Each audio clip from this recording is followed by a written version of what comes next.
Hello everyone, welcome to another 60-second tip to save you more than 60 seconds. And today we're focusing on OneDrive and what those little status icons mean. To start, we've opened up File Explorer and we're currently inside My Documents that is synced with OneDrive. The first icon to notice is the little blue cloud. This means that you have access to the file. You don't have a local version at the moment, however, if you're online, you can download it to open it on your machine. Here, you'll see it now goes to download the file, and once complete, the icon will change to a soft green tick with a white background.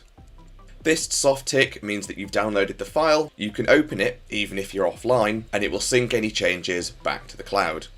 After a period of time, OneDrive may remove this local version to save space, and it will turn back to being a blue cloud for you to retrieve later.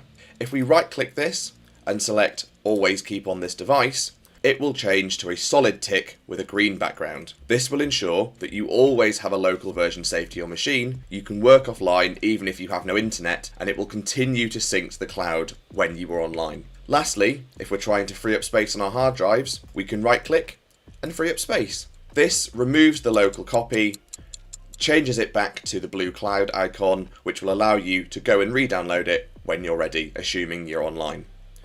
Hopefully that helps and something you can go and try today.